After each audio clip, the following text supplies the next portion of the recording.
Hi guys, and welcome back to Pass and Move.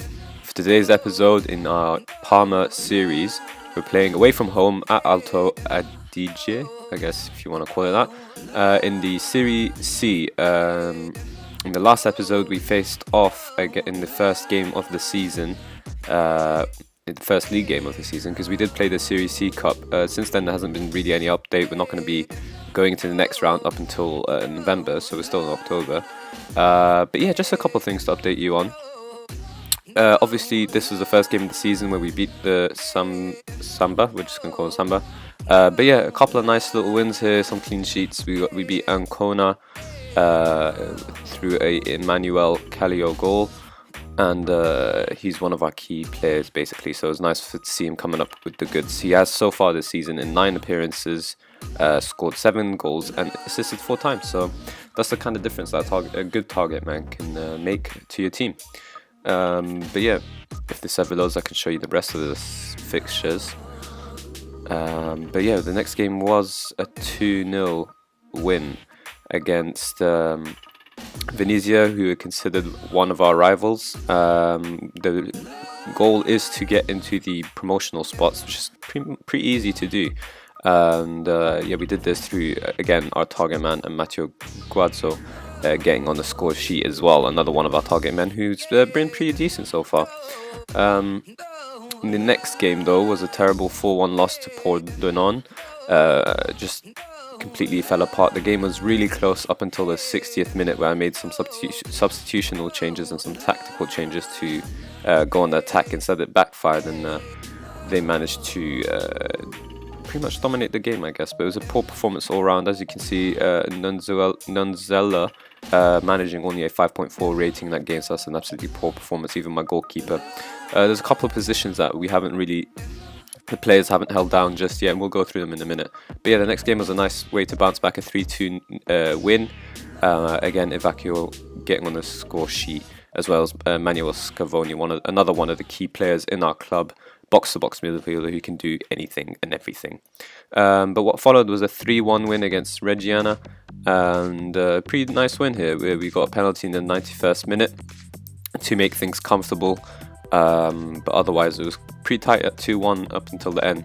This Teramo game, we only scored through a Ivan Speranza own goal, so it was a huge deflection. But yeah, we pretty much dominated here. We are playing direct, so possession isn't one of our worries. But we struggled to create anything of note. No clear-cut chances, only 2 half chances. But we did manage to get the draw in the end. And even Teramo didn't really manage to create too many clear-cut chances, despite having quite a big or large amount of possession. In terms of positions, though, no one's really holding down this centre mid defend duty role position well. I've been switching around from Fiso Miglietta and David Giorgino. Both of the players haven't really been performing. Poor recent form, as you can see from the bottom of the screen here. Both of them have about 6.6 average rating in the last 5 games, so no one really in good form there.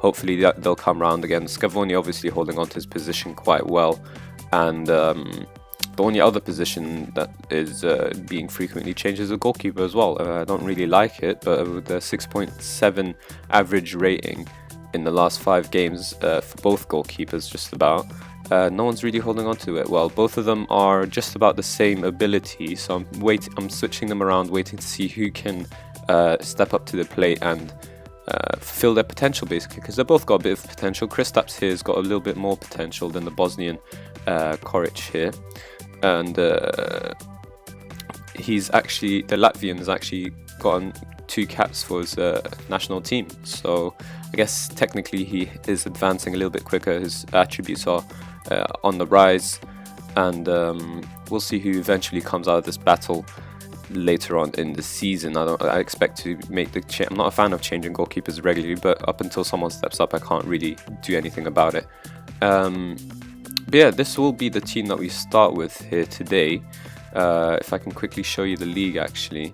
I think you've already seen it. We are in 3rd position with 1 loss, 1 draw, and the rest we've managed to win. We are in promotional spots, unlikely to drop out for another 2 games consecutively if we lose.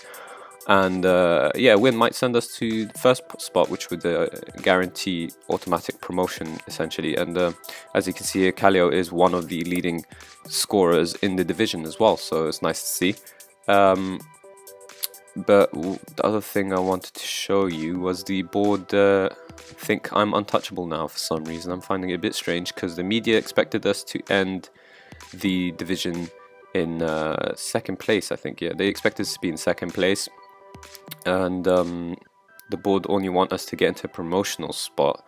I don't think that being higher up would make any difference. It just says reach playoff.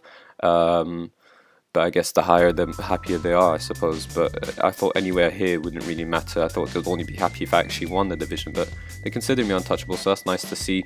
I've asked to increase the junior coaching, which they've gladly done. I was thinking about telling them about to improve the training facilities and youth facilities, but I've noticed if you do it during the season, it takes much longer than it does if you do it in summer, where it's just done over the summer with no players distracting the builders, I guess.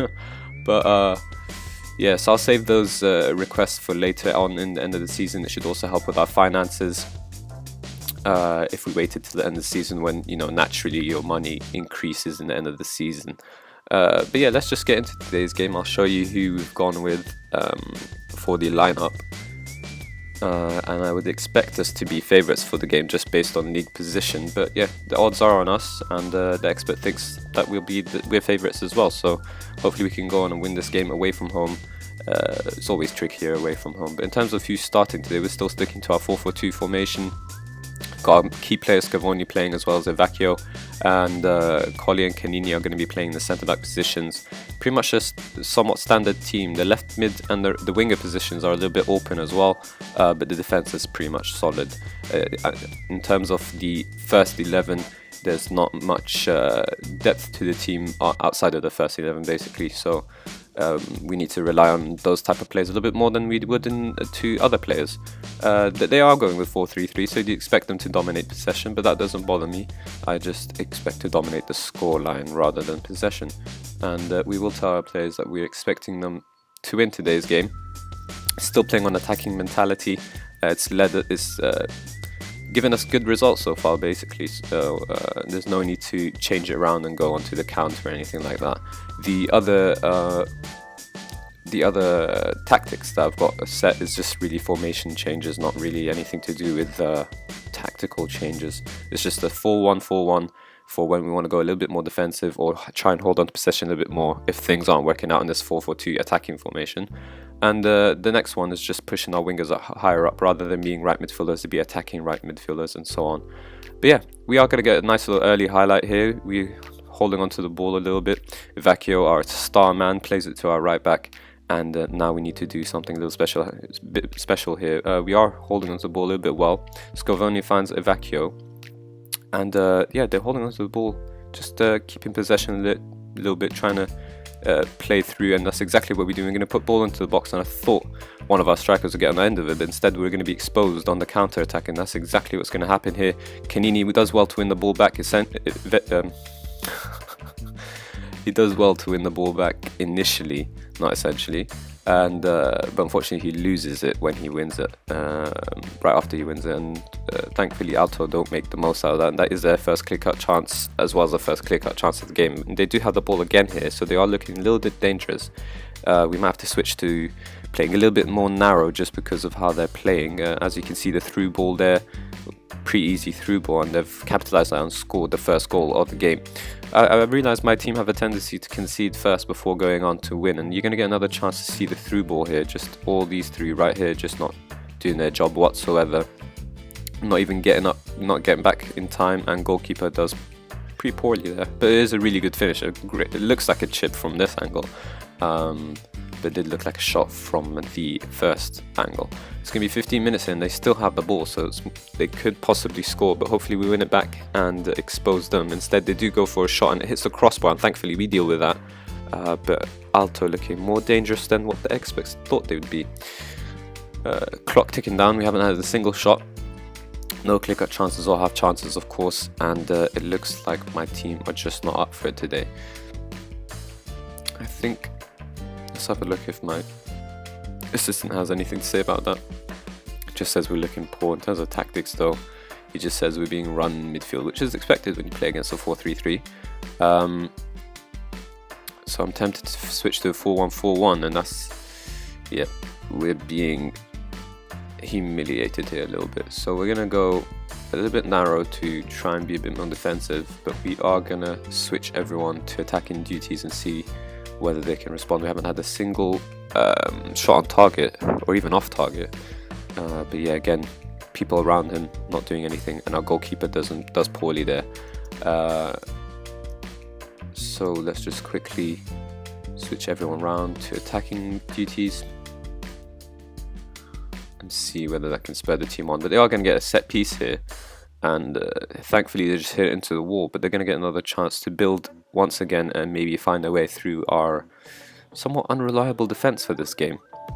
But yeah, it is Tate who brings the ball forward, and it looks like he's going to go all the way and have a shot, but thankfully that's wide, and we'll get the ball now from the goal kick. But yeah, still 30 minutes, no shots whatsoever, and it looks like we might have to make some tactical tweaks at halftime considering what's been going on. So what we'll do is we will switch to we'll press our players on. We've got nothing to lose here. I'm more tempted to switch to a 4-1-4-1 formation, but I don't want to take off one of my strikers just yet, even though both have performed really poorly. I want to see if they can respond in the second half after I tell them a little bit off, and let's see what happens. Just have to quickly tell them we have some faith in them. But generally the save's gone quite well so far, barring this and the other 4-1 loss. We've done quite well in the league, and we only expected promotional spots, so it's not too bad. Even if we lose here, we still should be okay, but obviously the aim is always a title nonetheless, even though we just got promoted last year. And it looks like they're going to put another ball into the box. Unfortunately, mix up between two of our own players with no one around them, and they knocked it into their own net here, and this is just poor defending. I'm not sure what's going on with my defenders in this game. As you can see here, just an absolute mix-up between Kanini and Garufo, and that's poor on so many levels. It's the type of thing that you only see in lower league management, isn't it? So, but yeah, Scavoni with the ball right after kickoff. He tries to play in Mazzarani, and somehow he gets there, but we do get the penalty. I didn't think that ball was ever going to make it to him, and thankfully Alto giving us a little bit of a way to get into the game here. Maybe we can see what goes on. It looks like the referee's a bit serious here, but I doubt he'll give a red card. It should just be a yellow, if not nothing, and it looks like he just gets off with a warning. But yeah, it is going to be Kallio, our main striker, our top goal scorer for the season. Can he tuck this away? No, he cannot, unfortunately, and that's exactly the type of game that we've been experiencing so far in today's away game. Just poor performances all around. Our captain, our main man, getting a 5.6 rating pretty much tells the story, and our goalkeeper on a 6 rating as well. It's a bit harsh on him, but yeah, we'll take off Emmanuel Kallio and bring on the new player that we brought in the transfer window, Michel Marconi, and tempted to take off the goalkeeper too, but we're going to focus on some other players who perform poorly. We do need to make some attacking changes. We'll take off Corey just because he's on a yellow card and a poor performer. And for the final change, we bring on the right winger as well, see what we can do. Matsakio. These Italian names are really tough to say, to be honest, but might have to be forced to change their names into, just adding a nickname basically. But 60 minutes here, we have finally managed our first shot. That doesn't include the penalty, and Scavoni clears well there, but they are going to hold on to the ball here. And I probably should have switched to a 4-1-4-1 formation, shouldn't I, when I was making my substitutes? But well, at least we deal with the ball there, but they're going to get another chance to put it in the box, and that's exactly what they do. And again, it's a combination of poor defending and poor goalkeeping, really. And let's see if one of my strikers... No, they can't play out of formation. I guess we'll just keep things as is. I don't think it can get any worse than 4-0, can it? And as I say that, you can expect to see a 5th goal, or possibly even a 6th. But this is exactly the kind of defeat that will hopefully spur the team on. But again, Benassi just completely bamboozled there, I guess. Just proper poor defending all around from the team, and every single one of our players has had a poor performance, and that exactly tells you how this game has gone on, and they could have scored a fifth there, but thankfully they didn't. We're gonna get another highlight, and hopefully this one can go our way. We've already gotten the penalty, but unfortunately we couldn't capitalize on that. And Marconi is gonna play our winger through, who finds Migueletta, and Scavoni again trying to find someone through, but Canini does well to win it back. And now we look like we've pinned them back here, and we do well to put a good ball into the box. Maybe one of our strikers can get on there. And Marconi does well to head it down, and Evacchio does find a net in the end, and our main man scoring a goal. I think that's actually another Evacchio. I don't even know if I'm saying his name right, but either way, we got a goal, 4-1. Doesn't look as bad as 4-0. And good cutback. It's initially good work from our substitute striker to head it down. And unfortunately, this assist won't go his way because he did have the key pass instead. And Benassi can bring this ball forward. Instead, he lobs it to Macaroni. Macaroni? Pretty sure I just ruined his name there, but anyways, long winding run from one of their players, and thankfully he just hits over the bar. But again, just poor defending, and this is despite us playing narrow to try and shore things up in defense. Instead, Ricky finds Evacchio. He heads it down to Migueletta, who tries to find Marconi in the first time, but Tuli's going to bring the ball forward for our opposition here, Alto. And I expected a tricky fixture, but I did not expect a 4-1 defeat. At most, I expected a draw, worst case scenario basically, but it looks like it's going to be a heavy defeat, and they might get fifth here through Gliozzi. Thankfully, he blazes that over the bar. And yeah, clock ticking down here, 15 minutes. We just need to maybe try and get a second to make it a little bit more uncomfortable, or just even make it look a little bit better than it is. A goalkeeper just gradually decreasing his rating there, and this is exactly the sort of issue that I have this season, which is a goalkeeper who's not a standout performer. Both our goalkeepers are not ready for this division. Actually, quite a number of our players aren't ready for the division. Unfortunately, I can't get rid of all of them and switch them around. It'll be a gradual process. But most of them are ready for only the Serie D division and not the Serie C. So what we're going to do here is just tell them off one more last time, even though it's probably not a good idea. But yeah, it was just such a poor performance that you have to. We have dropped, but thankfully we haven't dropped out of the promotional spot. So even though this was a poor game, it's not the end of the world. And I'll show you just in a minute when we will be back for the next episode. It should be in about 7 games time. The Serie C Cup really depends on how far we get there, but I wouldn't expect you guys to be seeing any of it up until maybe the final, even the semi-final. The board don't expect anything out of this competition. They say it's not important. I'm expecting for more cup competitions to show up later on in the season. I don't think I've ever experienced a team who only have 2 competitions to play in, a League One and a Cup One. Normally there's more Cup Ones. Some of them pop up later on, sometimes it doesn't, but we'll find out later on. And in terms of when we'll be back, it'll be 1, 2, 3, 4, 5, 6, 7 games. So we'll be playing against Albino Lef or Modena. I think we should play against Modena, who are our rivals. I think it'll be interesting to show you guys. It'll be a fun game. We are at home, they are 12th, and we're not too far ahead in 5th spot with every team's actually played their game. So 5th spot, 16 points, and they're only 2 points off the top, even though we lost. So not bad at all. I think Padova lost their game too. They did. So pretty much nothing's changed in the top 10, I guess. And if we win our next game, we can still climb up the table. But yeah, I think that will be all for today's game. I've got quite a couple of players to rip into after that performance. If we quickly have the ratings here. Just poor performances all around. 2 of our players had a under 6 rating. It looks like we're going to have to make some serious changes to this team. But yeah, that will be all for today's games. Thank you guys for watching. And if you enjoyed it, please do hit the like button and subscribe for more daily FM content. And once again, thank you guys for watching.